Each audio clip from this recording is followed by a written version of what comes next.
I hear a crack coming from the east, coming from back in the woods. I curled back up in the northeastern corner. There was no door on the shed. My name is Ken, and I really didn't have a choice to become interested in Bigfoot.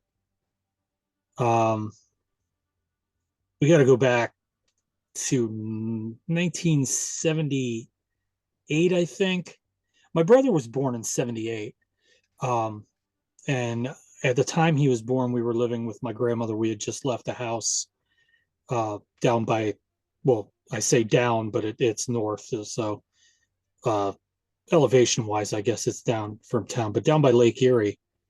And that's the only time that the year or so that we lived there is the only time in my life before I moved away from my hometown that I did not live in an area that was basically 2 blocks from the creek, not even a quarter mile from the creek, and going north and south that was maybe a mile and a half.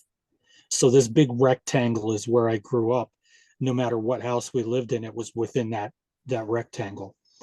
So it had to be late 78, early 79 that we moved into this house where the backyard went back through the woods, down a hill, and you were at the creek.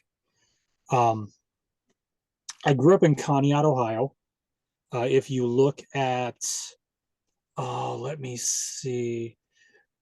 I don't know if you can see it very well, but back here, there's kind of a map of Ohio on here. This was a piece of artwork my sister got for me that was done by the former band director of my high school, who was just legendary. I never had him. I didn't take band, but I knew him and was friends with his kids, and most of my friends were in the band. But up in the corner here, the upper right-hand corner of Ohio, is my hometown of Conneaut. So there are 3 railways running through. There's a Conrail, the Bessemer and Lake Erie, which took coal north to the ore boats to go to the factories along the Great Lakes, and it took iron ore from the Great Lakes, from the ore boats, south to Pittsburgh and places where it would be turned into steel. And then the Norfolk and Western, which is now Norfolk and Southern, and your listeners may have, if that sounds familiar to them, that was the big train wreck in Ohio a few years ago, was Norfolk and Southern. So yeah, our house was right against the Conrail tracks. If you went through the backyard, you were at the Bessemer and Lake Erie tracks, and then the creek was right next to it. Hi, I'm Linda Eastburn of Linda Eastburn YouTube channel, and I have a new book out called Threshold to Encounters. It's about 40 years of research and experience with all of these wild cryptids that many of you I know have encountered yourself. You can find it on Amazon.com. Around this time, I started having these crazy dreams where I would get up in the middle of the night to go to the bathroom, and there was something looking at me through the windows.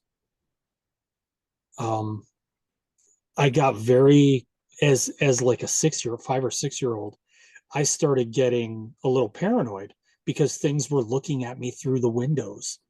So I still do this today. I guess it's a habit I developed, where I look for the corner of the room that is least visible from the windows, in case I need to back into that corner and hide. But thinking about it as an adult, I thought, man, that's just weird. If there's something that a psychology teacher I had called, for lack of a better term, the pee-pee dream, where if you're going to the bathroom in the dream, one of 2 things happen: you wake up or you wet the bed. So I wasn't a bedwetter. I didn't have to change sheets or anything. So I must have actually, where I thought I was dreaming it, I must have been actually getting up to go to the bathroom in the middle of the night, and there were things looking at me through the windows. Now the eyes would be a couple inches from the top of the window, and standard window size for houses that were built around the time that one was built would be about 82 inches. Add a couple of feet more or less for the foundation from the outside. 82 inches is what? 72 inches is 6 feet. So 84 inches is 7 feet. So just under 7 feet with another couple of feet. So if the eyes were 6, 8 inches below the window, there's something between 8 and 9 feet tall outside staring at me through the top of the windows. This was well before I saw anything about Bigfoot. I didn't even know what Bigfoot was at the time. Um, but like I said, I was just kind of thrown into becoming interested in it. I didn't really have a choice because later in the summer, I was 6 years old. I invited friends over to go camping in my side yard because it's the early 80s. You can do that. Nobody cared. Um, if a bunch of little kids in kindergarten were out sleeping around a campfire.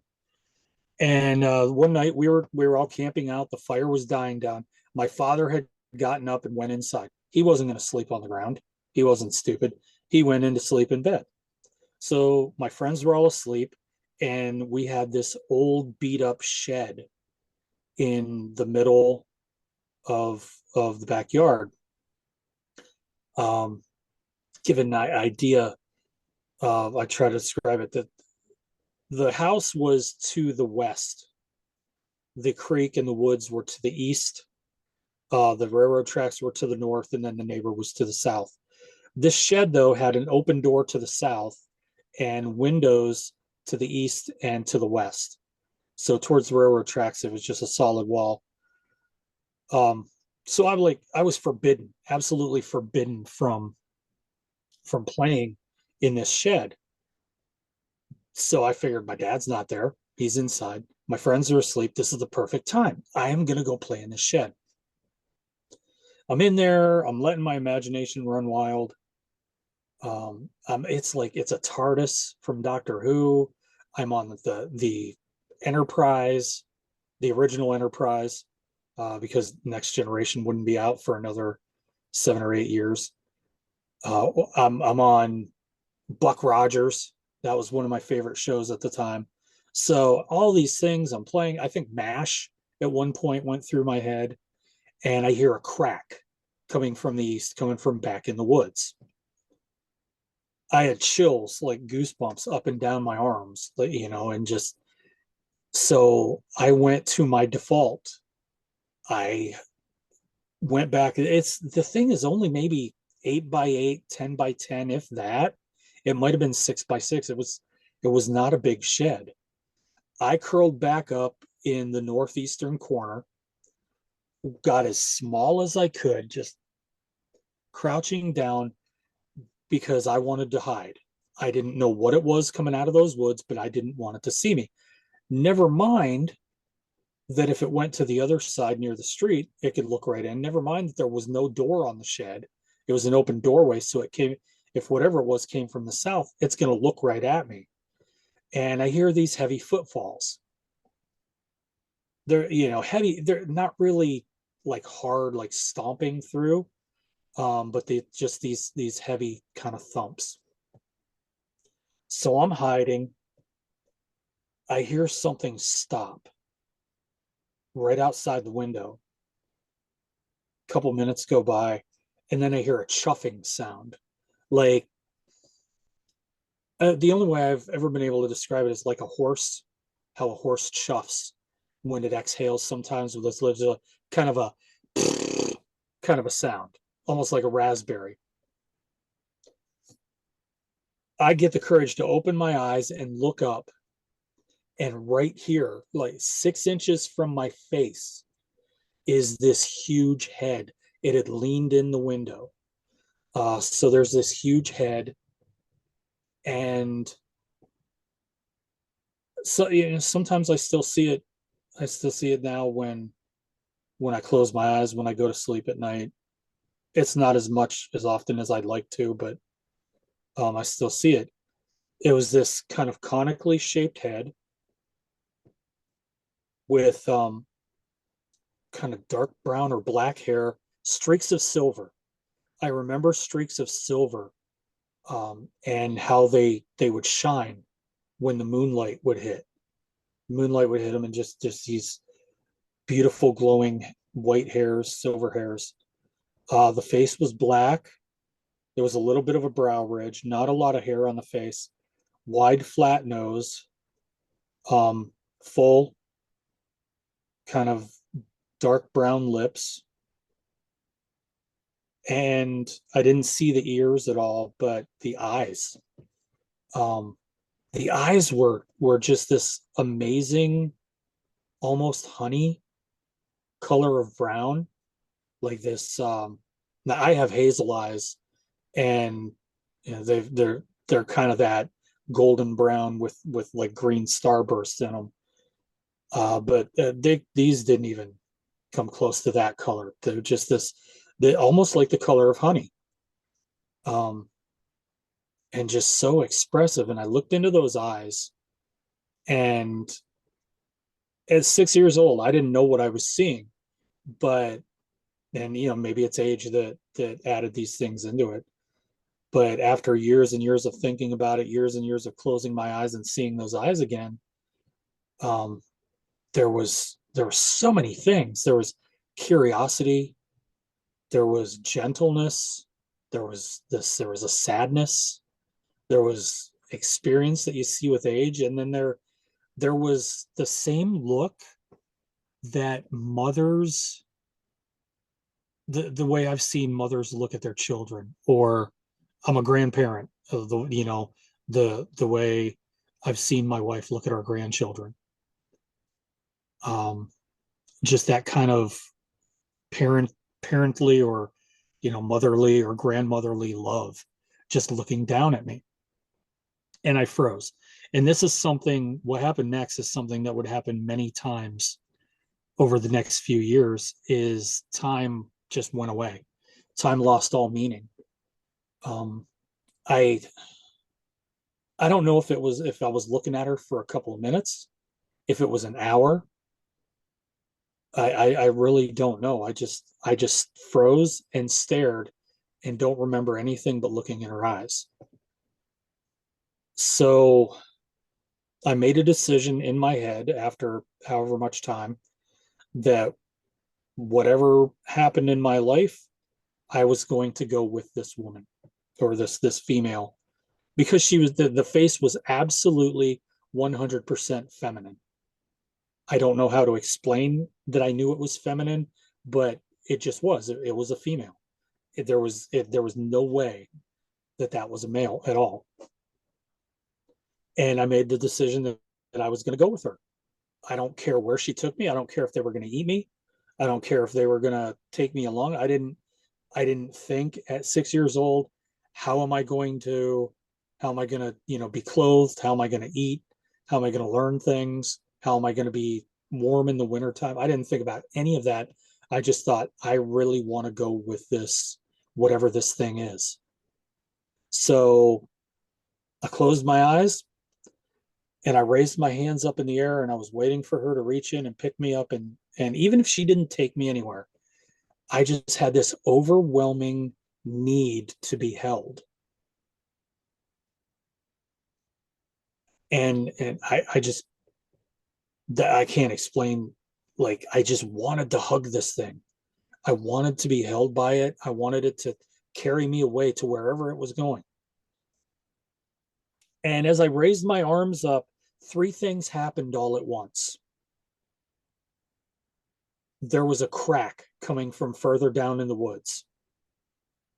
It might have been a wood knock. I don't know. It sounded like a stick breaking. Um, I heard the sound of a train horn.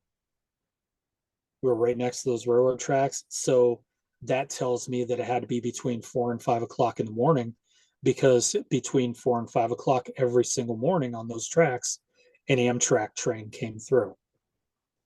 And the last thing was that I was hit in the chest by something. I couldn't, it wasn't anything physical, but I was hit in the chest. Um, if you've ever watched, or if any of your listeners have ever watched nature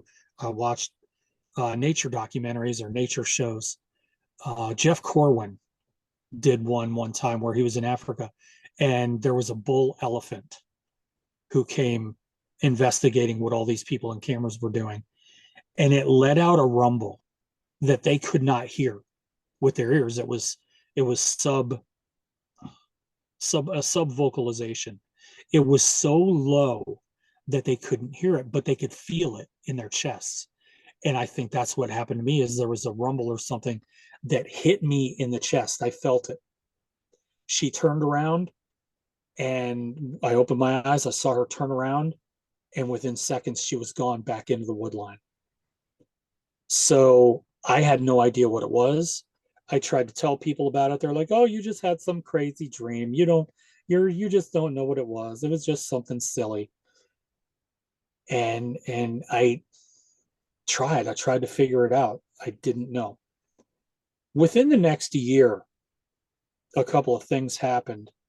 Um, we were near the Pittsburgh and Conneaut dock company, and every day at 7, or no, yes, 3 a.m. or a few times a day. One of them was 3 a.m., 7 a.m., and or was it, no, 11 p.m., 7 a.m., 3 p.m. They had their siren went off for shift changes. It also went off for dinner breaks and lunch breaks in the middle of the day. So about 6 p.m. would be right around the time we would be having dinner. This thing would go off, and it was like the typical, if you've ever watched Finding Bigfoot, the call that Bobo does. It kind of sounded like that. But I would get chills every time that siren would go off. I would, at the dinner table, I would not put my back to the window. I would always sit so my back was to the wall, so that I couldn't be seen through the window. And I didn't know why. I didn't understand what made me feel this way, what made me scared of something coming out of those woods. And then one day I was watching TV, and one of the Cleveland channels had a commercial for a movie it was going to be showing about Sasquatch. I don't think it wasn't Boggy Creek, and it wasn't the mockumentary or the fake documentary about Sasquatch that had the guys riding on horseback up into British Columbia. It wasn't that one. It was a different Sasquatch movie, but the howl sounded just like those sirens, and I went, "Oh my God, that's that's why, that's why I'm afraid of that." But I still didn't quite understand what I had seen until I saw, like many people my age, many people of my generation, I saw In Search of with Leonard Nimoy. And they did the Patterson Gimlin film, and I got goosebumps. To this day, when I see the Patterson Gimlin film, I get goosebumps. That same feeling of when I was a kid. Um, when I saw it, I went, "Oh my God, that's what I saw walking back into those woods. That's the thing I saw. That it was Bigfoot." That was the point where I knew what it was that I was obsessed about. I knew what it was that brought me into this world of Sasquatch. Not really research at that time, but trying to get to know everything I could about these cryptids. So a very, very long story to answer the short question of how I got, into Bigfoot, or what brought me into this world. Well, it sounds like quite an event, and a lot of different varied points that Bigfoot was possibly present, in your world. Now, you took me up to around 7 years of age, and you began to realize, oh, Bigfoot is what I actually experienced that night. From that point on, were you able to go back into that woods or to experience any more with Bigfoot? There were many times from about then, about 6 or 7 years old, up until I was probably late teens, probably 18. 18, 19 years old, I think, maybe 20. But that's right around the time we, well, it's right around the time I moved away from home. But it's also right around the time we stopped camping along the creek. So, so many experiences that I spent as much time as I could in the woods. Unlike some of my friends, I never felt afraid except for the time that I felt afraid. And I'll explain that.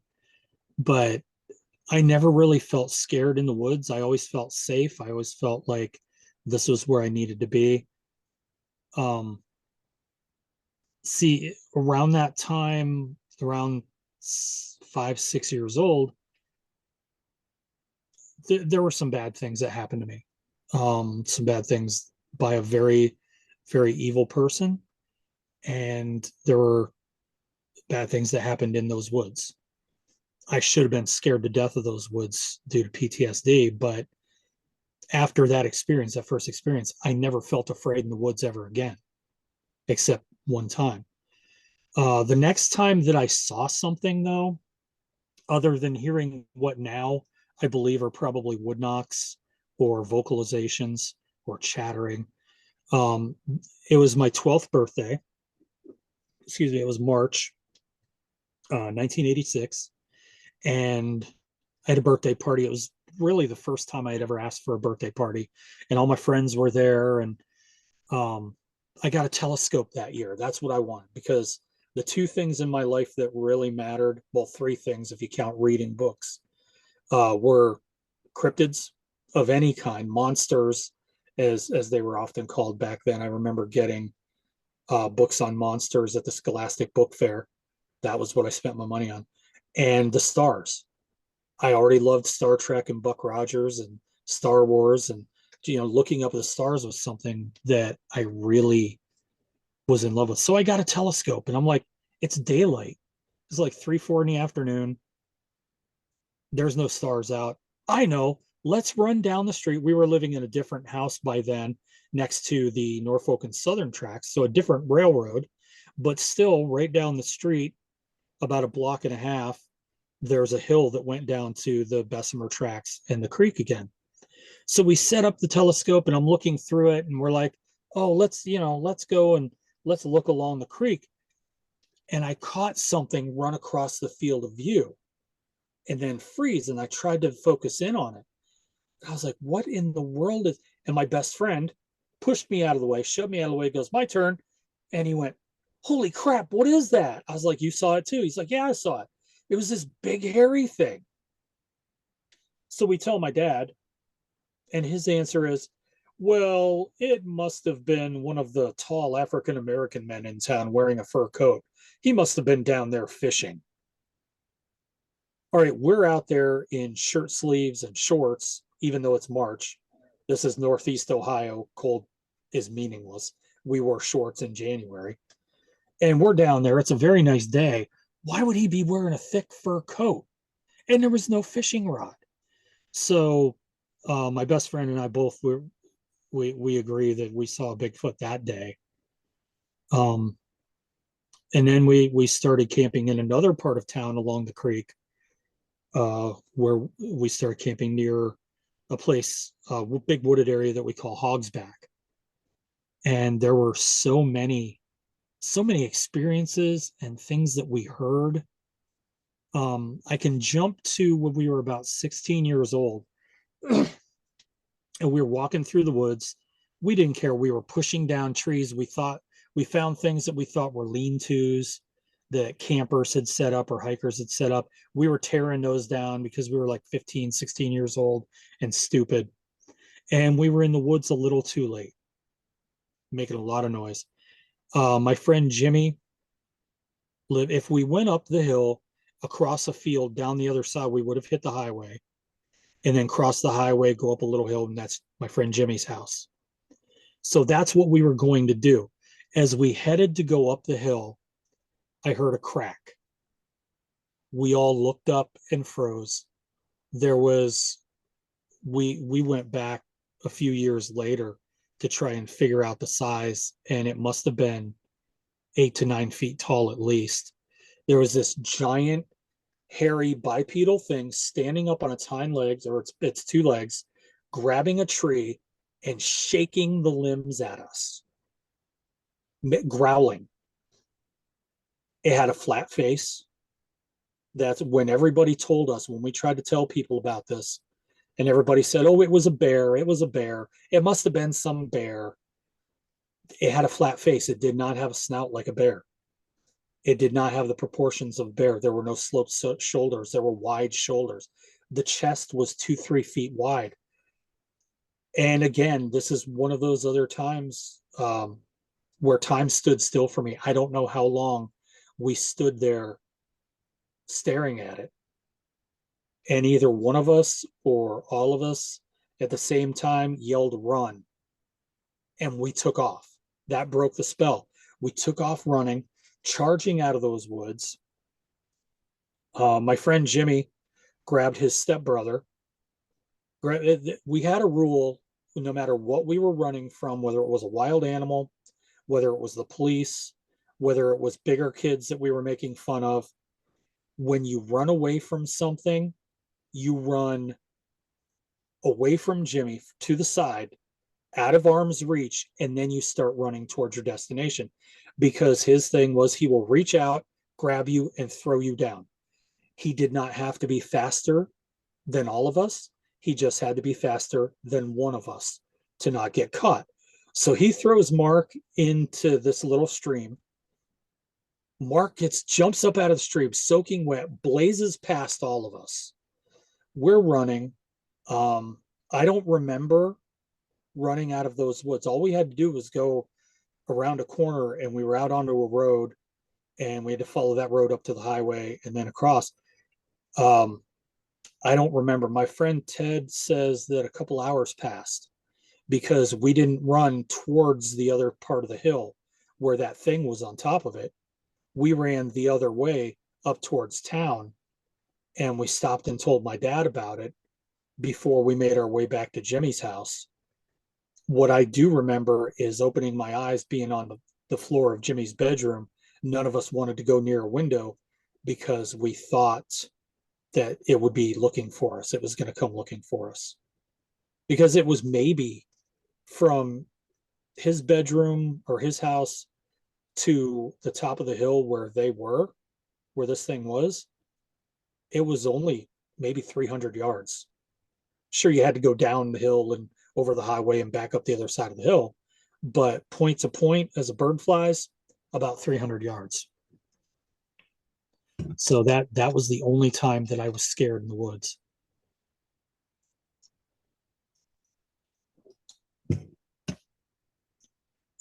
Jimmy's house was another thing. His mom, who we lost a few years ago, love her to death. She slept with a shotgun next to her bed, loaded. She slept with a pistol under her pillow, loaded. And we asked Jimmy one time, what is she afraid of? What in the world is she afraid of, that she sleeps with a gun under her pillow and one right next to the bed? And he said, sometimes when you guys are staying over and you hear something banging on the outside of the house, yeah, she's afraid of what that is. And if it ever comes through the window, she wants to be ready. So his mom knew there was something there. There was something coming up to the house and smacking on the side of the house. Along with that, I'm trying to think of the other time that I absolutely 100% know that I saw one. We were playing a game called Ambush, which is basically hide and seek. I call it hide and seek with an attitude. And one person's it. You play it in the woods. They stare at a campfire so that the pupils get dilated because it's usually played at night. And then they go out and look for everybody else who's hidden. Once you find someone, you have to tackle them. They are on your team. If you tackle enough people, that's where the term ambush comes in, because you can use one person to flush out the hiding people who are hiding and run them toward the other people where they can ambush them, tackle them, then they're on your team. The game goes until one person is left, then that person and the person who was it get a head start to run out in the woods while the new it stares at the fire, and then the other people get to go run and hide. I found a great hiding place, although it was covered with pricker bushes, but I slid down a bank toward the creek. I was laying on my stomach and something crawled across my hand and freaked me out. I don't know if it was a mole or a mouse or something furry. It just weirded me out. So I rolled over so I could, see what was coming. And this tall, maybe 6.5 feet tall, thin female. It wasn't the one that I saw when I was little. This was different. She was very thin. You could tell it was female based on the silhouette.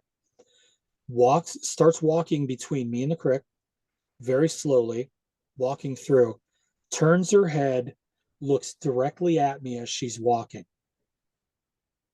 Head and shoulders just kind of turned towards me, and she just keeps going down the creek. That freaked me out enough that I closed my eyes and waited, and then got out and went to find someone to get caught because I wasn't comfortable hiding anymore. We flushed somebody out, and he ran through the woods, crashing through trees and prickers and vines and everything. And we thought it was our friend Charlie, who was about that tall. And like, oh man, did you see where Charlie went? He ran through here. He ran this way. And our friend Paul said, no, that's like Charlie's back by the campfire. He's back at camp. That wasn't him. That couldn't have been him. That's a completely different direction. So that, among other things, the things that may or may not have been corporeal in this world, we saw something. Again, we were playing ambush, but it was in the snow, so much harder. A couple of us were up in a tree, and we saw something walk underneath us that didn't leave footprints. That was a little disconcerting. One time I was in the woods, I got separated from my friends because they were walking through a stream, and I was like, I'm not getting wet. I'm tired of getting wet. This happens all the time. I'll catch up with you. So I'm walking along the path, and I hear a crack, like what I thought was a gun going off, and then something sailing through the leaves above my head. I thought somebody fired a gun at me, so I take off running. Years later, I'm thinking about it, going, well, it didn't really sound like, there wasn't the echo of a gunshot. It sounded more like a wood knock and something flying through the trees. It wasn't really fast. There wasn't the whine that you hear with bullets going that far. It was more like a rock being thrown. So I think I had rocks thrown at me. Just vocalizations, we would hear screaming, like a woman screaming. We assumed it was some kind of like a pheasant or something getting torn up by a fox. The older I got, the more I realized, oh, that could have been a vocalization.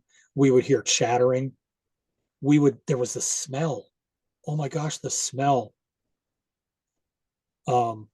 Just, it was like running through skunk weed. I don't know.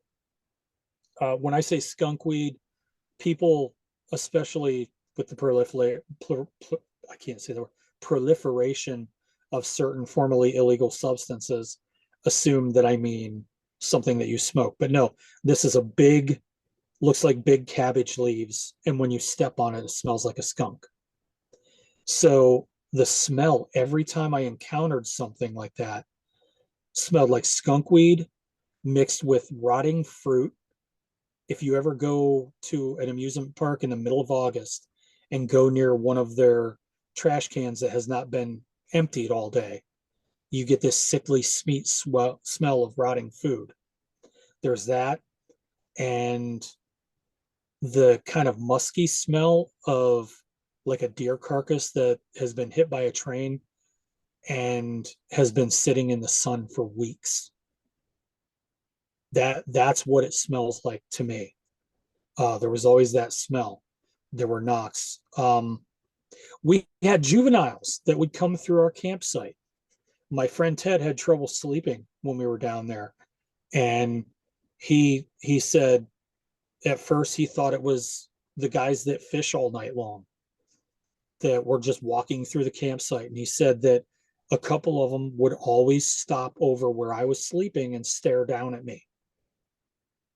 Um, and then they'd wander on. And one night he solved one of the greatest mysteries of our youth collectively, my friend group and I. We always bought to go camping this big, it was like a pound and a half bag of little mini powdered donuts.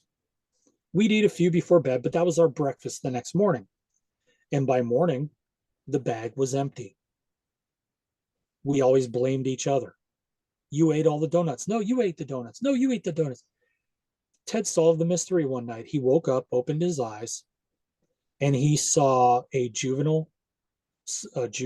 he believes is a juvenile Sasquatch, about 6 feet tall, hairy, again, very thin, male, because he didn't see any breasts on it. And it was walking away, eating our powdered donuts. And I laugh every time I see this thing on the Facebook pages, the Bigfoot Facebook pages that say the Bigfoot won't come in and disturb campers and it won't steal food out of your campsite. And I always think, I know from experience that they do. And apparently the little jerks like powdered donuts. One night we were camping and something was throwing rocks directly into the middle of our campfire. We couldn't figure out what it was. My friend Billy did an army crawl out to try and see what it was, but he couldn't find anything. It wasn't coming from the top of the hill where the cemetery is on the other side of the creek. It was coming from inside the woods. But things like that, having rocks thrown at us, tree breaks in the middle of the night, wood knocks, screaming, vocalizations. They were all around us. Ted himself said he was playing ambush with his church group, and he saw one with a very scarred, ugly face reach out and try to touch him where he was hiding, and he got up and ran. So they were all around us in the woods. Ted never felt comfortable, and he does YouTube videos of taking hikes in the woods now, and he's had some really crazy stuff happen on his videos.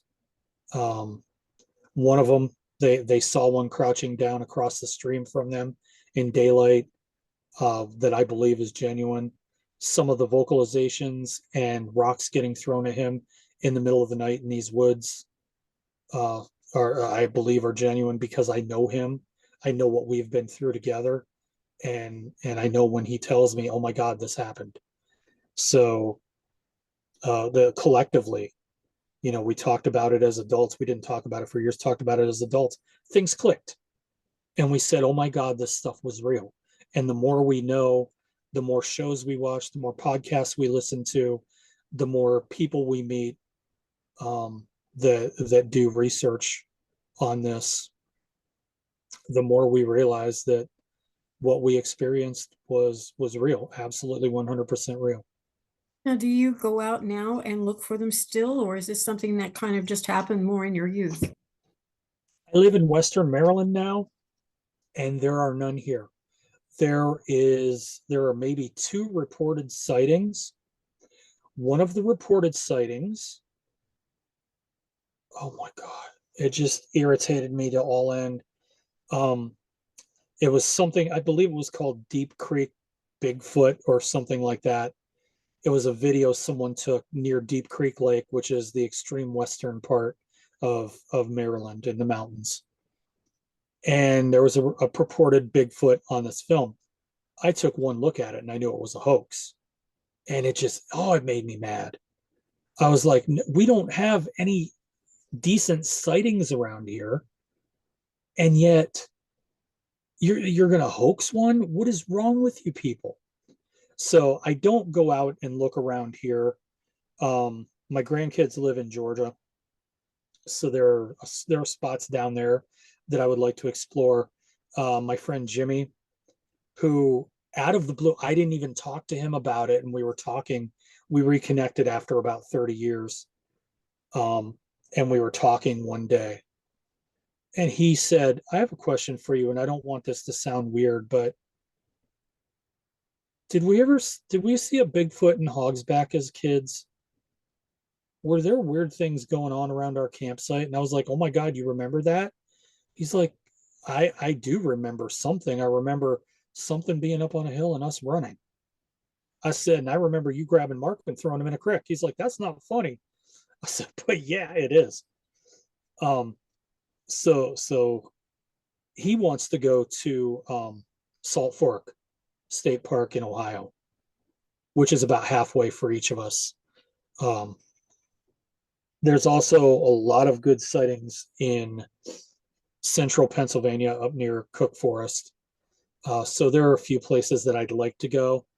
I just haven't found the time to get out and find a schedule that works for me and my childhood friends. Do you Um, think, what is your thought since you've had, this firsthand sighting experience? Do you think they're just flesh and blood, or do you think there's more to them than that?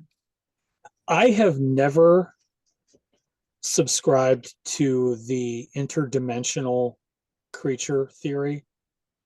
That just it doesn't make sense to me. And I believe a lot of weird stuff. But it's the same. I believe that it's hubris to believe we're the only planet in the universe with life on it. There has to be life somewhere else. And if there are aliens that are visiting the planet, then yeah, they have to have technology to the point where we can't detect them. If they can make it here from another star, they have that technology. And I look at it like Star Trek, being a Star Trek fan, that maybe they have a prime directive not to interfere, but some of them do. Some of them might. But I've never believed that Bigfoot is an interdimensional being. What I do believe in is mind speak.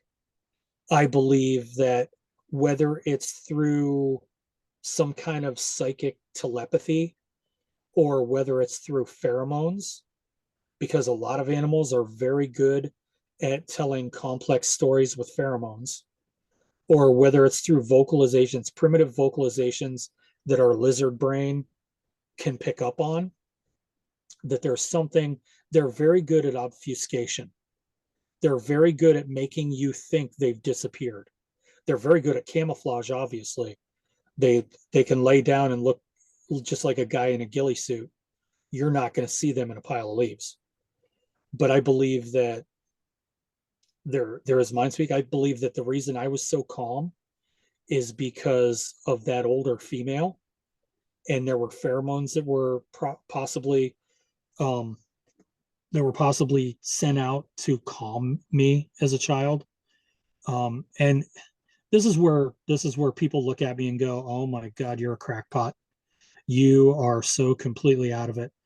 But I believe, based on my experiences, based how my friends didn't feel safe in the woods, felt like they were being watched, felt like they were being followed. I always felt very calm and safe, like nothing was going to hurt me. Even if I heard things, the animals all went silent.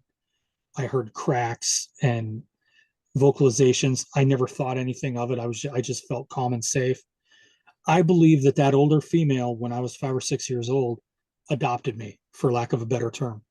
I was hers.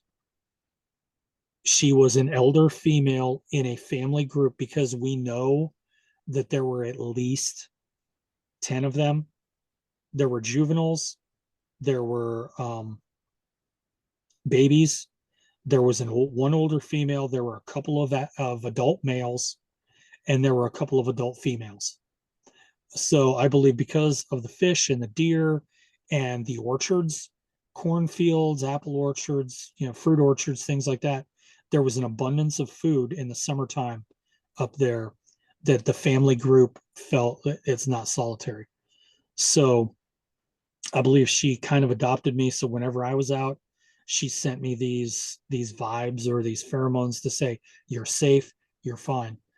But I think if they can do that, then they're walking through the woods. You see one and go, oh my God, they can blend back into the woods. They can blend back into the foliage, and they can send out a signal, whether it's a vocalization or a pheromone, or if they do have some kind of psychic telepathy, to tell you, you don't see anything. There's nothing here. These are not the droids you're looking for. It's like a Jedi mind trick, but with Bigfoot. Yeah, exactly. You're in the woods a lot, and a lot of people talk about seeing, light or orbs or things like that. Have you ever seen anything like that in the woods? We have seen orbs, um, not in conjunction with Bigfoot though. These were separate, um, just little, almost bluish green. So maybe it's methane. I don't know. There's a little swampy areas around the creeks where we camped, and a lot of animals would die or whatever. So maybe they were pockets of methane. Never really saw like red or orange or yellow, but lots of green, lots of blue, lots of purple. Maybe they were orbs, maybe I don't know. But we've also seen lights in the sky moving around in ways that we couldn't explain.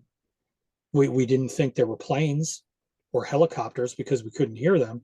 They were just high enough up in the sky and they were moving around like in jagged kind of changing direction on a dime. Um, and then completely contrary or completely off topic from Bigfoot. Um, when I was about 7 years old, my best friend's grandfather, he was my hero. He gave me a safe space to be when I was having issues as a child. He protected me. He passed away from a heart attack. I went to the funeral. His grandmother wanted me, Jimmy's grandma wanted me to go with the rest of the grandkids because he thought of me as one of his grandkids.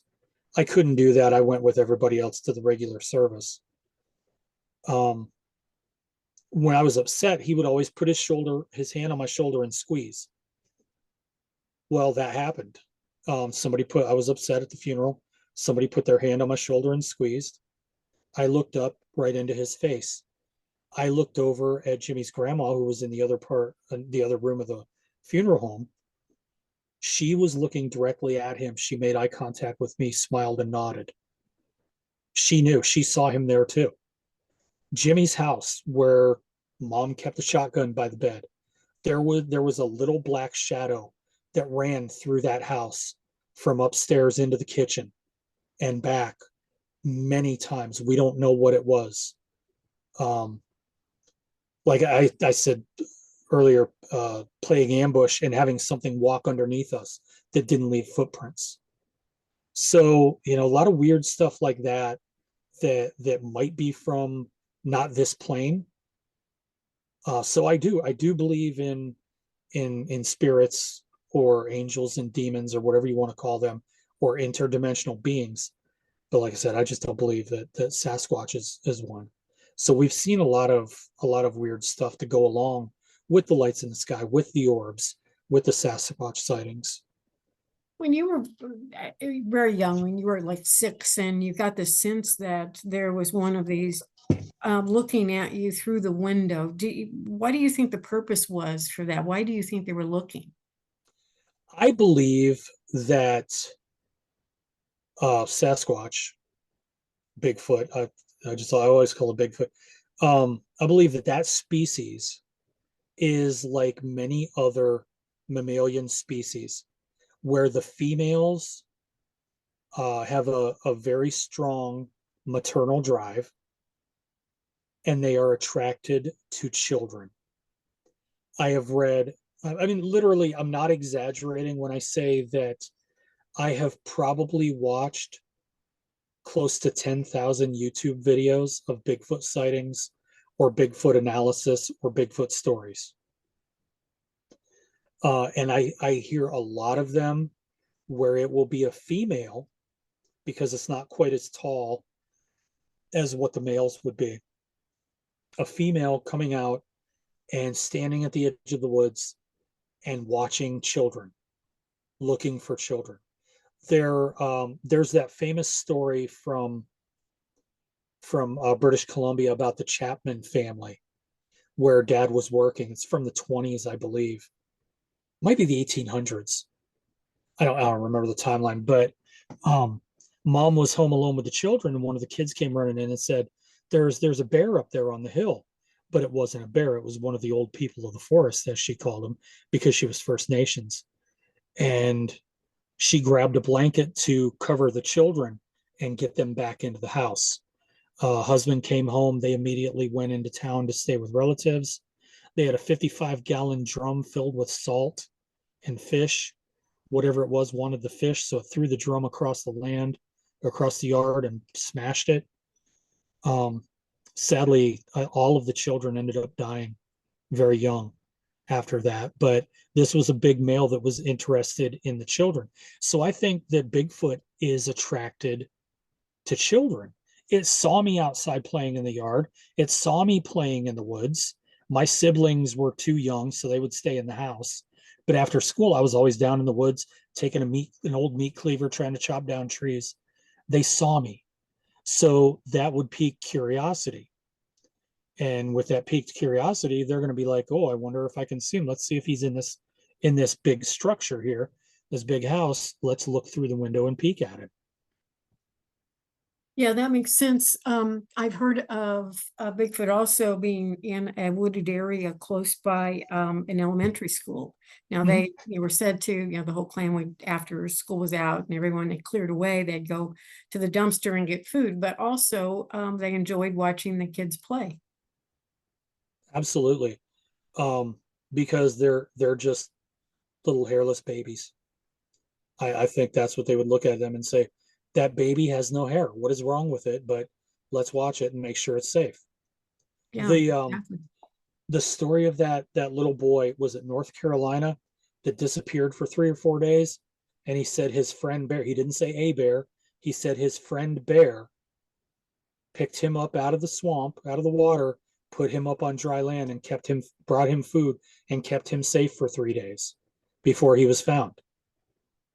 So there's also, I really think there's a huge difference in in attitudes and in demeanor with these creatures depending on where they live.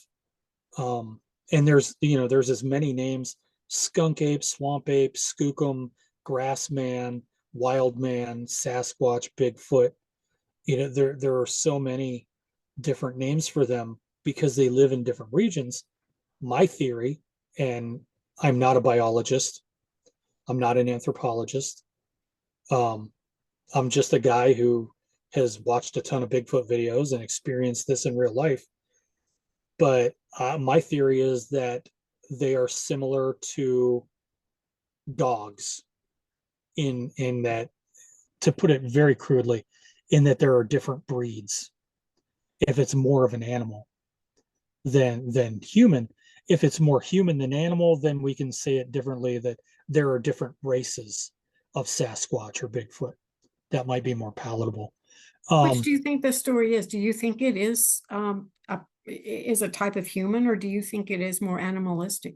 I am torn. The last Gigantopithecus blackie was seen about 100,000 years ago. And with adaptations, and I know some people don't like the term evolution, but with adaptations over time, this large thing that used to look like an orangutan can look more like what we think a typical Bigfoot looks like now, over 100,000 years, depending on terrain and how they have to adapt to their environments. So it could be an extant species of Gigantopithecus that has evolved or adapted over the years, or it could be, the other likely scenario is that it is an extant species of early hominid, an early human relative that should have died out with the Neanderthals or with what are the Hobbit people down there in Indonesia. So I'm torn because I don't really know, but I think the hominid species that would become humans were very small. You look at the skeletal records, and even Neanderthal skeletons were still taller than what humans are today. But then you hear stories about giants, and you think, oh, well, maybe there was a race of giants, and maybe they came from them, with again adaptations that made them grow very thick hair over their bodies and have that head. I think based on the head, though, it's probably Gigantopithecus. But I think there are different subspecies. There are different breeds or races of it. In the Pacific Northwest, you have this Sasquatch that are very tall, reports of up to 15 feet tall. That environment can support something that big. And in the early Pleistocene, where we had megafauna and megaflora, before all the smaller animals now, like the woolly rhino or these sloths that were as big as an elephant. Then in the American Southwest, there are reports of a Bigfoot like creature that is very, very thin and wiry, but it's very aggressive. Very aggressive. The ones in the Pacific Northwest are very territorial. In Louisiana and Florida, you have the swamp ape and the skunk ape, which tries to stay hidden, but it's also very small. It's very compact, so that people think, oh, that's a gorilla or a chimpanzee or an orangutan that got loose from somebody's roadside zoo. Then in the Appalachian Mountains and in Ohio, where they have the grassman, where I grew up along the Great Lakes, there is another Bigfoot type creature that's pretty tall, maybe 10, 12 feet tall, very robust, but they're not solitary. They live in family groups, because that's what I've seen. I've seen them in family groups. And they are very curious about children. They will scare you off if you get too close to their young ones. But if you're just in the woods wandering around, they might try to throw rocks at you to scare you away, but they're really not going to hurt you. They're going to try to hide, scare you away, rather than, come at you aggressively like a gorilla charging at you. Then the other thing is, they're juveniles, just like to screw with people. They just like to mess with you, throw rocks at you, steal your donuts at your campsite. They're Exactly. they're teenagers, and they're kind of jerks. Yeah, I've heard that many times about the juveniles. They're very playful and kind of pranksters and things like Mhm. that. Well, Ken, I'm going to go ahead and end our discussion today. Thank you so much for coming on. You've had some really fascinating experiences and such a young age, too. I'm sure that was a difficult time for you to just really process everything that was happening there. But as it continued on, it sounds like you've come to terms with a lot of it. Yeah, it's turned in, as you can see behind me, my little obsession, my Bigfoot wall and my Bigfoot shelves. And um a couple of years ago, I only had my wardrobe consisted of Grateful Dead t-shirts and superhero t-shirts. Currently, my wardrobe consists of Grateful Dead t-shirts and Bigfoot t-shirts. And that's pretty much all I wear. My wife encourages my obsession. She complains about it, but she keeps buying me the stuff. So, but thank you. It was a pleasure being on with you. I enjoyed it. Okay, thank you so much. I'll let you know when this comes out. All right. Thank you. Thank you.